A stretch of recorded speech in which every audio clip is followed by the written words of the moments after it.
what people know about USF these days, all time, it's like Jim Levitt, 2007, number 2 in the country. That's the first Right. thing that most people come to mind. But recently it's, man, this was a horrific football program just a couple of years ago. Wow, this Alex Golesh must know what he's doing, and that they've pushed Alabama to the fourth quarter the last 2 years. How are things rounding into shape? Of course, Byron Brown's a recognizable name at quarterback. Yeah, I would say, Alex Goles has done a fantastic job in the last 2 years, just changing the mindset at USF. When Jeff Scott was here, it was just a very lackluster, not a ton of emotion, not a ton of excitement, and you saw that in the result on the field. It was a lackluster couple of years for Jeff Scott. Alex is coming from Tennessee, from the Josh Heupel tree, the up-tempo Tennessee kind of style of play. Everything's quick. They're running plays every 15 seconds, 15, 20 seconds. So it's just a new vibe. He's got a lot of energy. He's a first-time head coach, which is a good thing for him as well. He's done an excellent job just rebuilding the confidence of the program. And the confidence of the program was in bad shape a couple years ago before he got here. He's done a good job getting that stuff back in order. He's done a pretty good job recruiting, whether it's transfer portal or high school. He found Byron Brown, which, again, as you guys know, with what Cam Ward has done to the Miami program this year, if you don't have a trigger man that can instill some confidence and some swagger in the program, you're going to labor. And Byron Brown is not a polished passer quite yet, but boy, he's a good athlete. He can run. He really, and again, he's a big guy. He's like 6'3", 230. So I mean, he's a big guy. So he's their leading rusher. One of the concerns I have for USF, 46 carries for the quarterback in 3 games. And I just don't know if that's sustainable, especially when you step up in talent against Miami. Obviously, he ran a bunch against Alabama. I think he had 16, 17 carries against Alabama. I just worry that maybe all that pounding is going to take its toll on Byron Brown here moving forward. Yeah, and I was just looking up the passing stats, because I know that Byron Brown, obviously is a wonderful athlete and, integral in the run game, but 47 for 84 for 56% through this far to the season.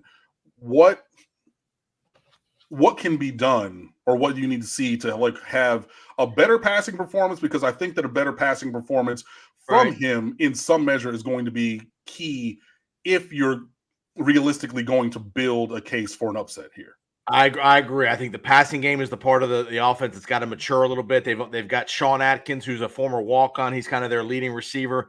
He's kind of a slot guy. He's not really a speedster. He's a route runner kind of guy. That's the one area I think they do need to improve, is in the passing game at the wide receiver position. They brought in some transfers, a couple guys, but they need that impact wide receiver. And Byron's got to be a little better in the passing game. He's not the most accurate guy, so he's got it. That's the part of their game that has to improve. USF's going to try to run the ball here. This is going to be a running game if USF's going to pull an upset. I mean, they made if you watch Tennessee play, they run a lot and then they try to throw it over the top. So I don't think you're going to see a lot of passing, but I do think you will see them take some shots down the field when the play action and all that stuff. So I think that's a key part of this game, is can USF hit one or two of those deep balls? Because again, I don't think Byron Brown's going to throw for 70% passing and 25 completions. It's going to be 15, 16 completions and try to hit 2 or 3 big ones over the top is how they're going to get some big plays in the passing game. But that's the one part of the USF offense that's not going to be where it needs to be at this point of his development. And the offensive line play, not great in the pass protection. Good run blockers, pretty good in the run protection, but not great in the pass protection game. And I know Miami, with that defensive line, that is going to be a target of Miami's, to try to neutralize that running game so they can let those defensive linemen loose in the pass rush. Well, I mean, I was just about to ask about that, but I'll pivot to my other question. Then I know that Golesh did come from Tennessee and everything, and I haven't watched a lot of film on you guys. Talk to me about the scheme. Are you running that same super wide split, double stack on both sides, outside the numbers, really taking up 52 of the 53 and a third wide field, and things to try to create lanes? So from a schematic standpoint, just kind of walk me through what you guys do. Very similar to what you see Tennessee doing. Again, the wide splits with the receivers.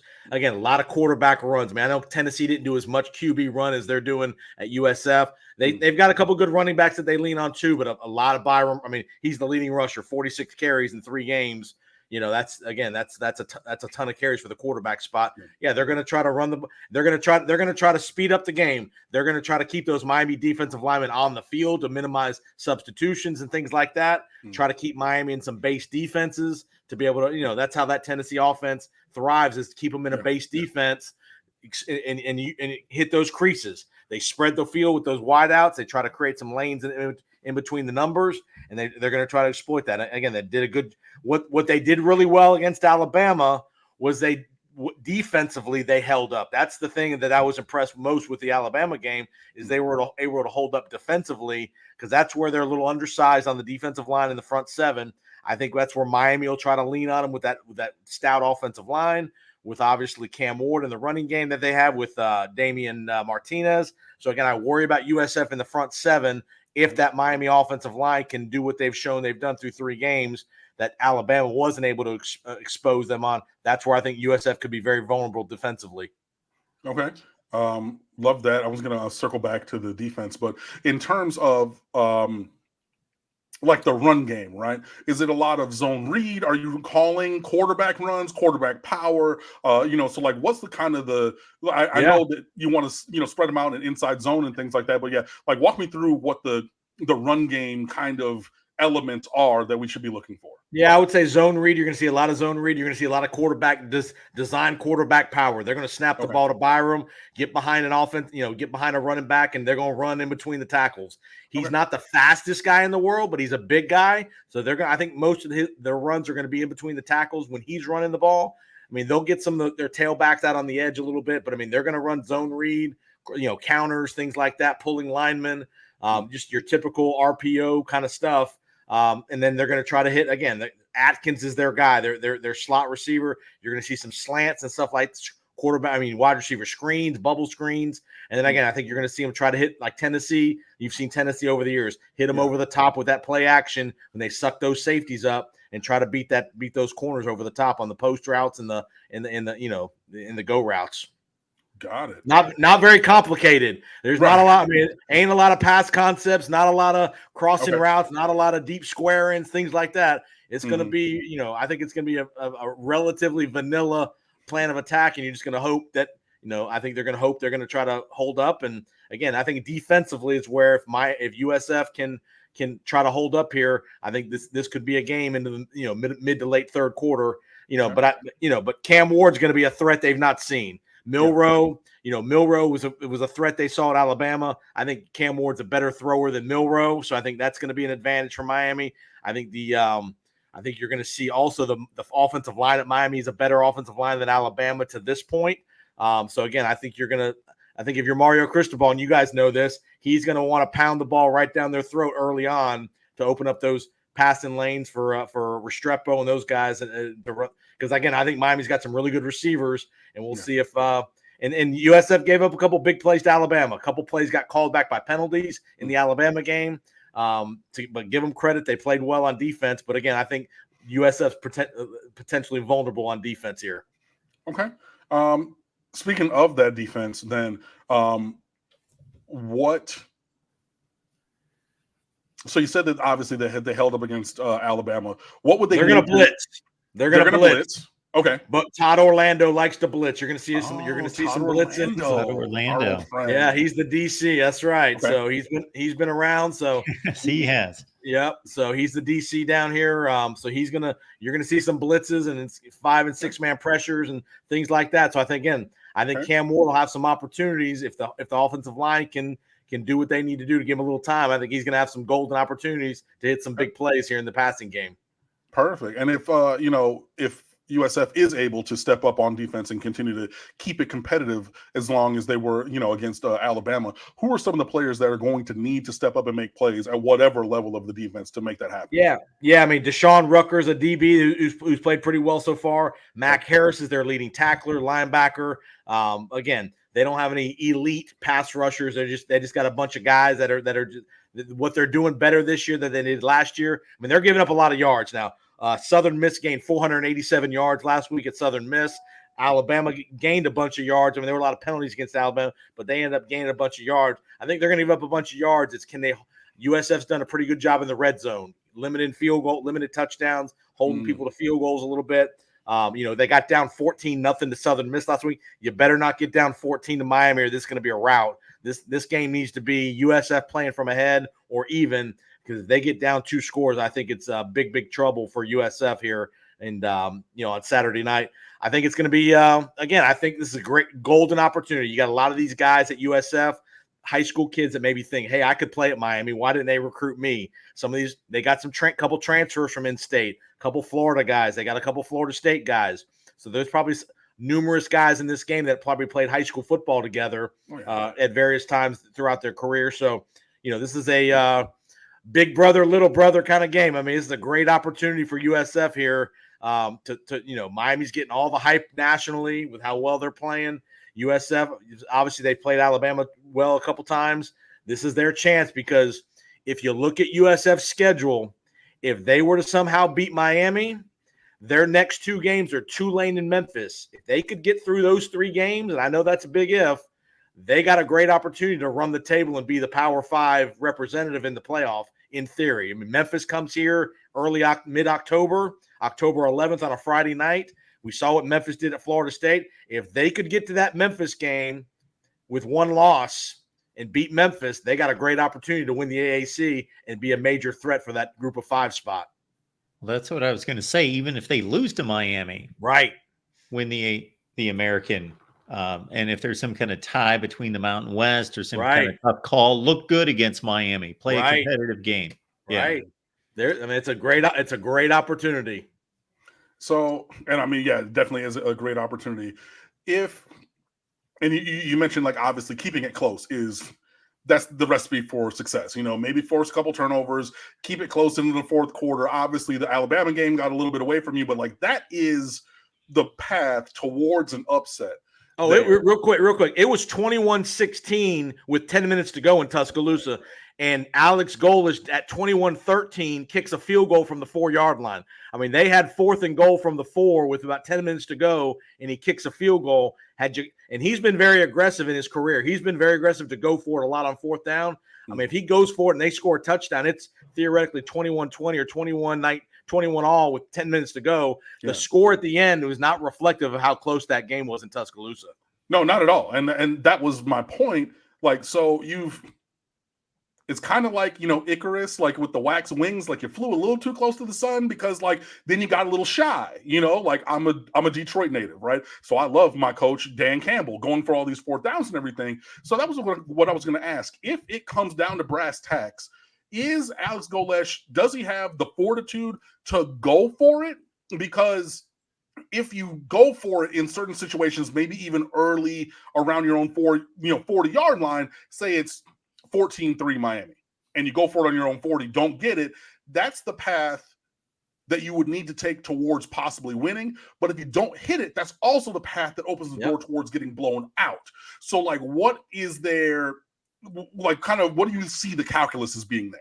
I think what happened, and he was super aggressive last year against Alabama here in Tampa. I mean, he went for it a bunch, and he probably was too reckless in going for it. He went for it sometimes last year that on his own 40, you make a great point, he shouldn't have been going for it. This year, I think his defense is better, so maybe he's not quite as aggressive all the time, but he's going to be aggressive Saturday night. I think home game in the building, I think if like you make it, if they're down 14-3 in the 2nd quarter and they're anywhere near midfield and it's 4th and short, he's going. I don't think there's any doubt.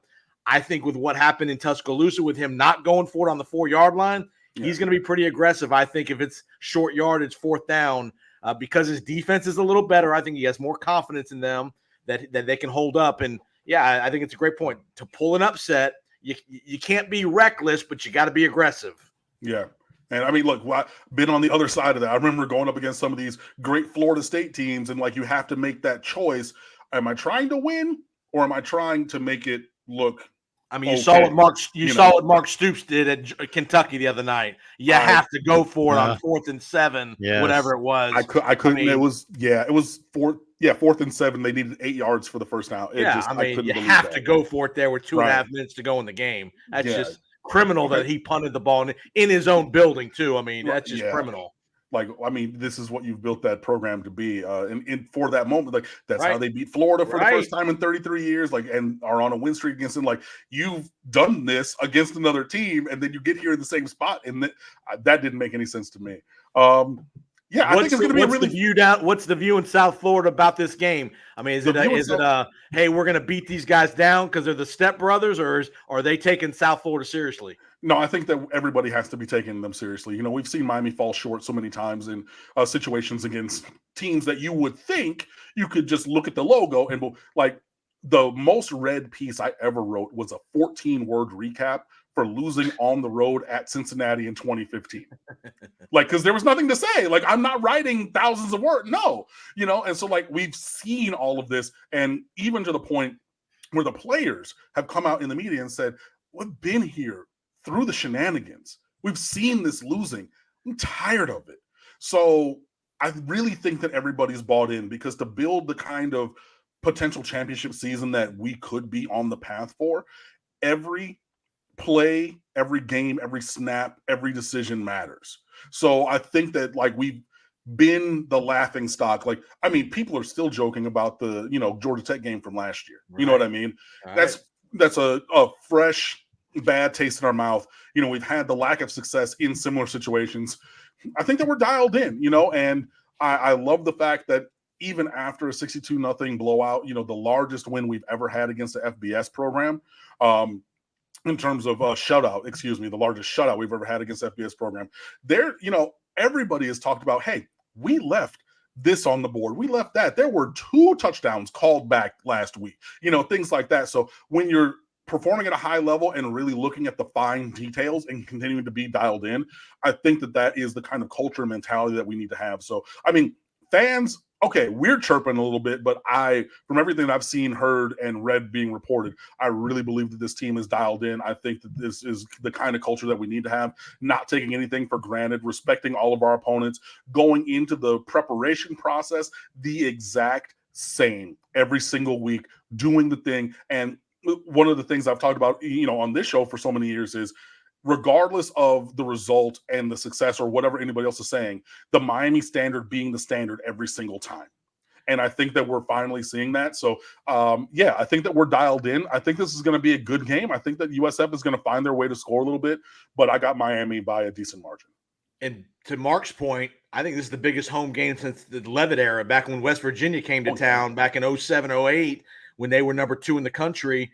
I mean, because last year against Alabama, it was a huge opponent, but nobody thought they could compete with them. And granted, they played well, but they didn't win. Nobody thought they'd win the game. This is a game that a lot of people down here think they can beat Miami because of what they've done the last year and a half, building the program, the coach they have. I think there's a lot of confidence. It's a home game, biggest, again, in-state rival. I mean, they played Florida here 3 or 4 years ago, and were outmatched when Jeff Scott was here. But, boy, this is a game. There's a lot of people that really think they can take Miami to the limit. I think maybe that's a little bit of just good vibes. I agree. I agree.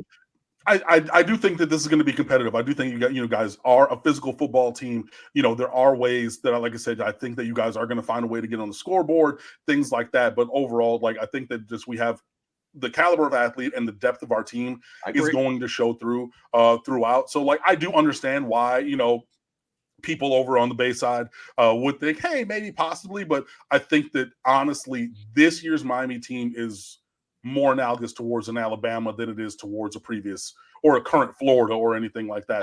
I understand. Yeah, but look, I saw the press release that the athletic department from USF put out about, the record number of student section tickets and everything being out there, and it's going to be a great environment. I think it's going to be a great night for college football, but I got Miami covering.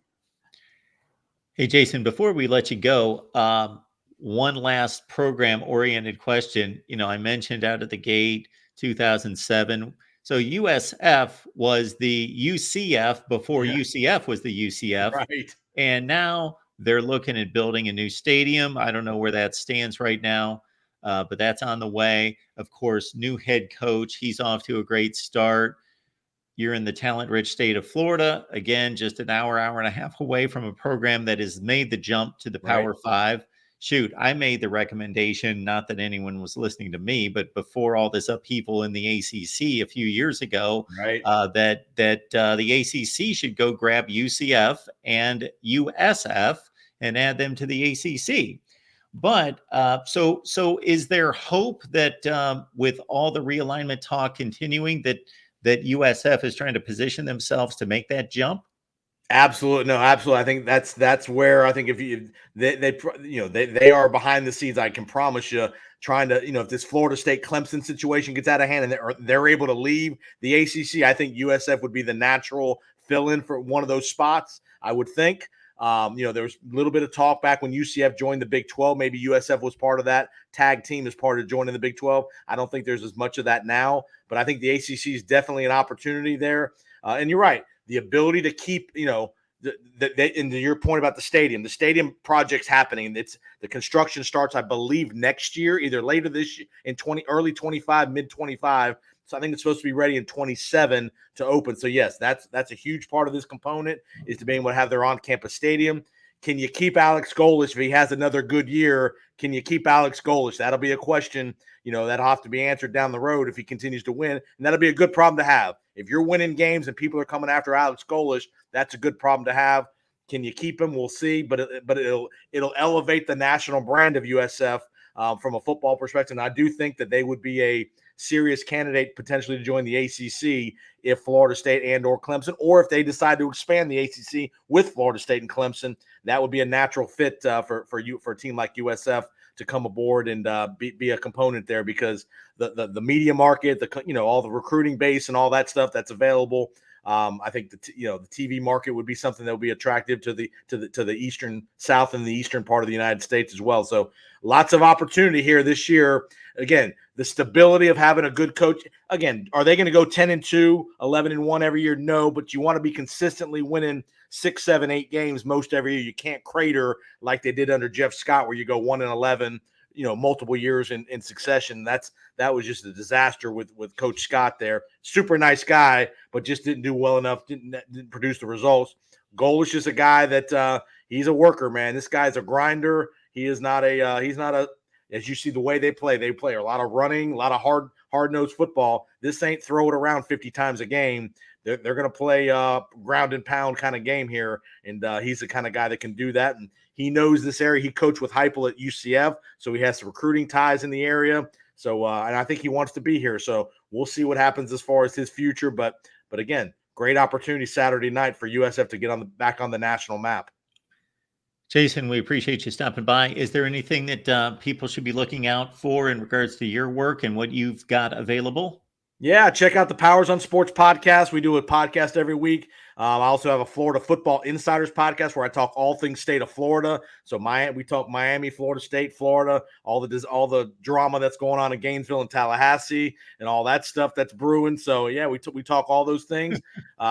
Your buddy Matt Zemick's a part of our rotation of guys. So, and we need to get you guys on too, because I know, Mark, I know you've done a lot of stuff with Matt and Tyson. We need to get you on talking some Miami. So love to have you guys be part of the process moving forward, and lots of great things with Miami. I hope Miami, again, it's better in college football when Miami's a part of the mix, and they got a real opportunity this year. The lane is wide open in the ACC. Just don't fall on the slip on the banana peel, and don't let Mario be Mario too many times with the game management. Yeah, and hopefully they got a great chance to be in the playoff. Yeah, hopefully it keeps going in a good way where we make our adjustments in the first half and continue to just play solidly through the second half. And they got players that they haven't had in years past. I mean, at the key spots, the offensive and defensive line, they got a quarterback and they got some receivers. So just don't screw it up. It's right in front of them. Just don't screw it up. Yeah, hopefully we will not do that, and that continues with a step on Saturday night, man. With Jason, this was a pleasure, man. Thank you so much for joining. Hey, microphone buddies, I have a little koozie on mine, but I got the same microphone. Nice. There you go. I like it. Mark, anytime you need me, man, give me a call. Thanks, Jason. That was great. Appreciate you stopping by, man. Have a good weekend. Y'all take care. All right, you too, man. Nice to meet you.